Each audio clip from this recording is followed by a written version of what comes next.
दोस्तों मेरी बातों को ध्यान से सुनिएगा। मानकर चलिए एक आदमी के साथ एक खतरनाक एक्सीडेंट हो जाता है। एक्सीडेंट की वजह से उस आदमी की गर्दन के नीचे का पूरा शरीर काम करना लगभग बंद कर देता है, लेकिन उस आदमी की गर्दन का ऊपर का भाग यानी उसका दिमाग अभी भी एकदम अच्छे तरीके से काम कर रहा है। अब एक सवाल का जवाब दीजिए, क्या उस आदमी का दिमाग ट्रांसप्लांट करके किसी और शरीर में जोड़ा जा सकता है?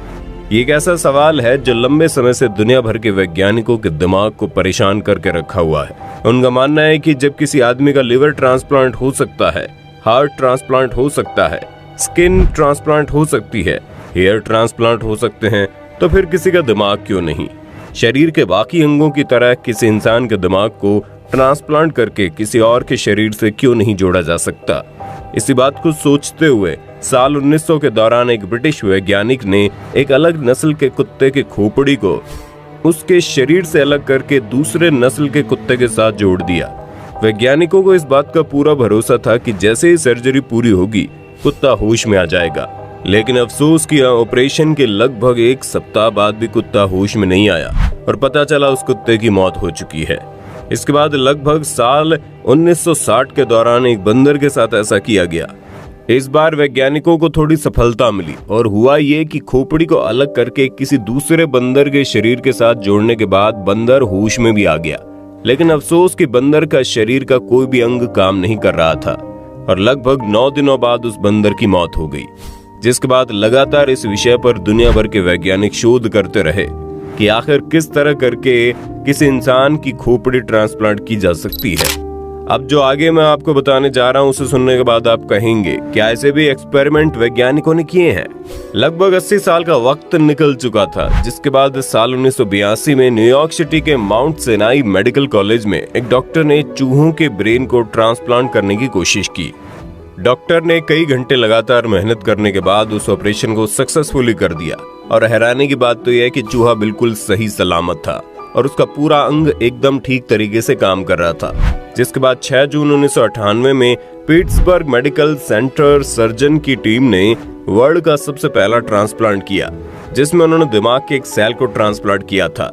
यानी डॉक्टर ज्यादा बड़ा रिस्क नहीं लेना चाहते थे, इसलिए पूरे दिमाग को ट्रांसप्लांट करने की बजाय दिमाग के एक छोटे से हिस्से को ट्रांसप्लांट किया। ट्रांसप्लांट तो ठीक ठाक हो गया, लेकिन अफसोस की सर्जरी के दौरान किसी गलती के कारण एक 62 साल की महिला की दोनों पैर पैरालाइज हो गए। ये घटना साल 2013 की है, जब एक न्यूरोसर्जन के प्रोफेसर से कई लोगों ने ये बात पूछी थी कि जिस तरह से एक शरीर से लीवर निकालकर ट्रांसप्लांट किया जाता है, क्या उसी तरह एक खोपड़ी को निकालकर दूसरी खोपड़ी में नहीं डाल सकते क्या?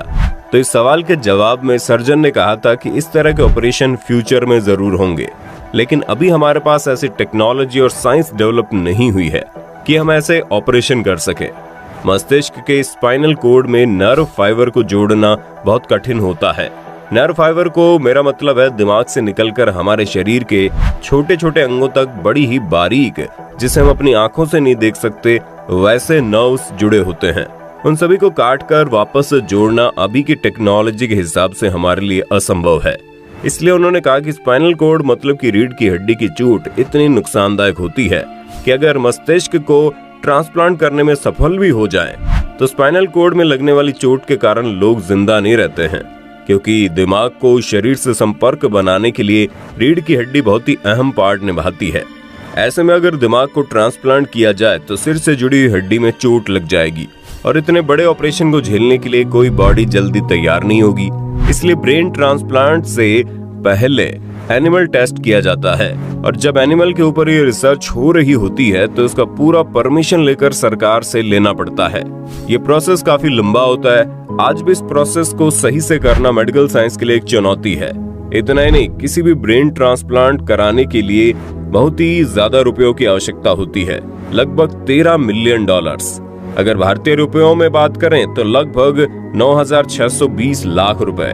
इसमें लगभग 150 ऑपरेशन होते हैं। इन सभी ऑपरेशंस में लगभग 36 घंटे का समय लगता है। इसमें सबसे इम्पोर्टेंट काम ब्रेन को फ्रीज करना होता है, जिसमें दिमाग के पूरे सिस्टम को रोक दिया जाता है और फिर दिमाग को मरने से बचा लिया जाता है। गर्दन और नसों को जोड़ने वाले ट्यूब्स को गर्दन में फिट कर दिया जाता है और फिर स्पाइनल कोड को काटा जाता है। ये सबसे मुश्किल काम होता है। स्पाइनल कोड को काटने के लिए किसी आम चाकू का इस्तेमाल नहीं होता। इसे काटने के लिए हीरे से बनी चाकू का इस्तेमाल होता है और अंत में मसल्स, नाउज और ऑर्गन्स को फिर से जोड़ा जाता है। ये काम ठीक उसी तरह होता है जैसे कपड़ों को सिला जाता है। ये काम बहुत ही मुश्किल होता है क्योंकि दिमाग इंसान के शरीर का सबसे इम्पोर्टेंट पार्ट होता है। ब्रेन ट्रांसप्लांट करना आज भी साइंस के लिए एक चुनौती बना हुआ है क्योंकि इस वक्त पूरी दुनिया में अब तक ऐसा एक भी केस नहीं हुआ है जब किसी एक इंसान की खोपड़ी को उसके शरीर से अलग करके किसी दूसरे शरीर के साथ फिट किया गया हो। इस वक्त दुनिया में कई ऐसे वैज्ञानिक मौजूद हैं जो ब्रेन ट्रांसप्लांट के ऊपर शोध करना चाहते हैं। उनका मानना है अगर उन्हें शोध करने का मौका मिले तो वो सफलतापूर्वक ऐसा कर सकते हैं, लेकिन ये काम इतना रिस्क भरा हुआ होता है कि किसी का भी जान जा सकता है। इसलिए किसी भी देश का गवर्नमेंट इस तरह के शोध की इजाजत नहीं देता।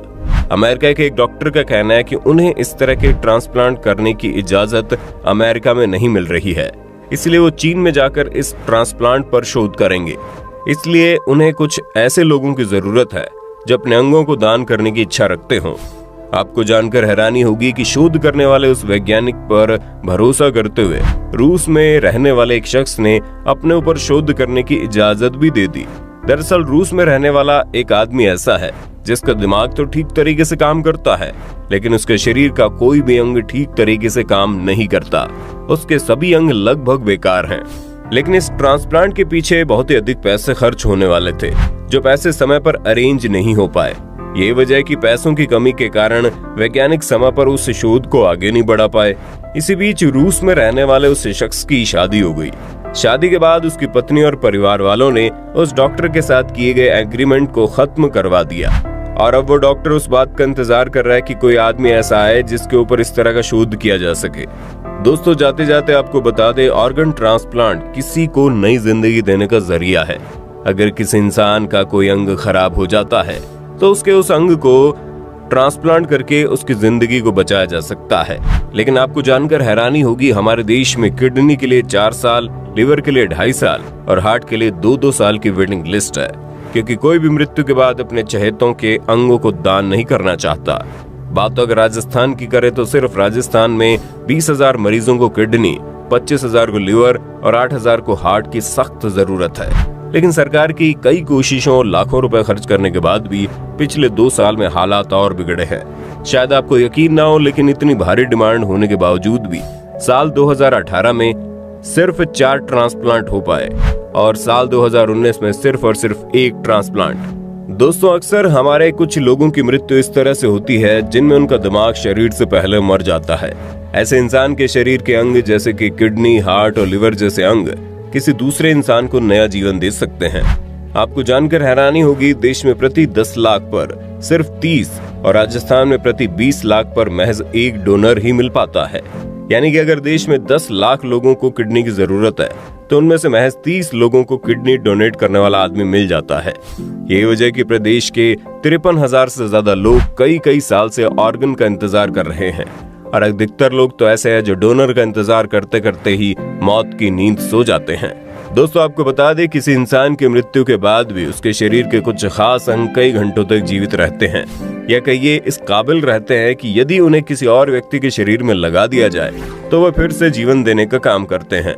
मृत व्यक्ति के शरीर में सबसे कम समय तक आंखें और सबसे अधिक समय तक किडनी इस लायक रहती हैं कि उन्हें किसी और शरीर में प्रत्यारोपित किया जा सके। लेकिन अफसोस की जानकारी के अभाव में 99% से ज्यादा लोग ऐसे हैं जो अंगदान में रुचि नहीं रखते। अगर अंगदान किया जाए, हर साल न जाने कितने हजार लोगों को मरने से बचाया जा सकता है। दोस्तों, उम्मीद करते हैं जानकारी आपको अच्छी लगी होगी। वैसे जाने से पहले आपसे एक सवाल है, आपके मुताबिक मृत्यु के बाद क्या अंगदान करना सही है या गलत? आप हमें कमेंट करके बताइए। वीडियो अच्छी लगी तो लाइक कीजिए, चैनल को सब्सक्राइब करके बेल आइकन दबा देना, क्योंकि the earth adventure in Hindi की टीम आपके लिए हर रोज ऐसे ही जानकारियां लाती रहती है।